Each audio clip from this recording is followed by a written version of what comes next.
વંથલી શહેરમાં આપ પાર્ટી દ્વારા ગુજરાત જોડો જનસભાનું આયોજન કરાયું હતું, જેમાં આપના આ કાર્યક્રમનો ફિયાસ્કો થયો હતો।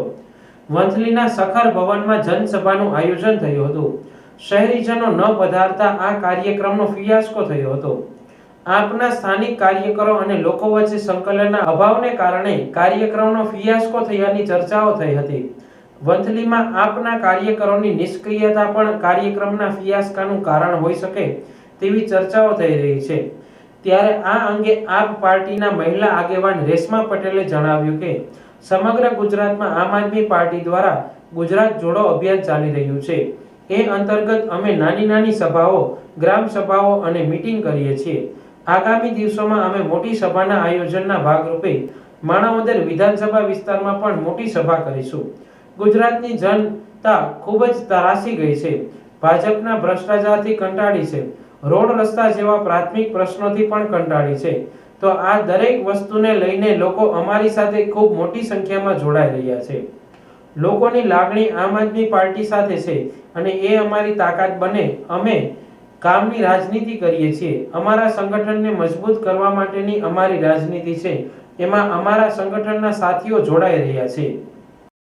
જી, સમગ્ર ગુજરાતમાં આમ આદમી પાર્ટી દ્વારા ગુજરાત જોડો અભિયાન ચાલી રહ્યું છે ને એને અંતર્ગત અમે નાની નાની સભાઓ કરીએ છીએ, ગ્રામ સભાઓ કરીએ છીએ, મહોલ્લા સભાઓ કરીએ છીએ, મીટિંગ કરીએ છીએ અને આજે એને જ લઈને અમે વંથલી મુકામે માણાવદર વિધાનસભામાં મુલાકાતે આવ્યા હતા અને અહીંયા પણ લોકો ખૂબ જાગૃત છે અને લોકોનો સાથ સહકાર મળી રહ્યો છે અને આગામી દિવસોમાં અમે મોટી સભાના આયોજનના ભાગરૂપે માણાવદર વિધાનસભામાં પણ મોટી સભા કરીશું।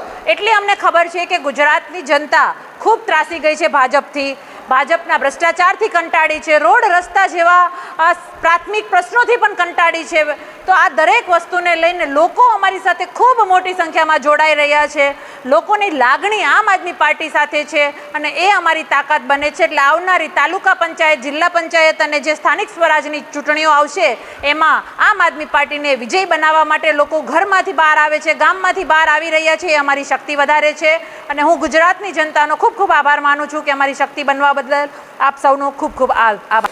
એમાં એવું છે કે અમે કોઈ મોટી મિટિંગનું આયોજન નથી, અમારી નાની નાની મહોલ્લાની મિટિંગો હોય છે તો ક્યારેક ઓછા હોય છે, ક્યારેક વધારે હોય છે, પણ એક વસ્તુ ચોક્કસ છે કે અમારા માટે કદાચ 50 માણસ પણ હશે ને એ અમારા માટે હિંમત છે, અમારી શક્તિ છે। એટલે અહીંયા માથા ભેગા કરવાની રાજનીતિ અમે નથી કરી રહ્યા, અમે કામની રાજનીતિ કરીએ છીએ। અમારા સંગઠનને મજબૂત કરવા માટેની અમારી જે રાજનીતિ છે એમાં અમારા સંગઠનના સાથીઓ જોડાઈ રહ્યા છે। એટલે અમારા 50 પણ હશે ને આ 50 પણ એ 5000થી પણ વધારે છે એવી અમારું લાગણી છે અને અમારું માનવું પણ છે। એટલે અમે માનીએ છીએ કે માથા ભેગા કરવાની રાજનીતિ તો ભાજપે બહુ કરી। એસટી બસમાં બેસાડીને ભાજપ બધાને ભરીને લઈ જતા હતા, પણ અમે તો સંગઠનની અને કામની રાજનીતિ કરીએ છીએ। એટલા માટે ઓછા વત્તાનો સવાલ નથી, પણ લોકો અમારી સાથે જોડાય છે એ અમારા માટે મોટી વાત છે। આગામી એના જ આયોજનના ભાગરૂપે અમે મિટિંગ રાખી હતી કે આગામી દિવસોમાં અમારે થોડી મોટી મિટિંગ કરવાની છે, તો ચોક્કસ રીતે આગામી દિવસોમાં પણ અમે વંથલી મુકામે સારી અને મોટી મિટિંગ કરીશું જેમાં લોકોને જોડાવવું છે એ દરેકનું આયોજન અમે કરીને આપના સમક્ષ મૂકીશું।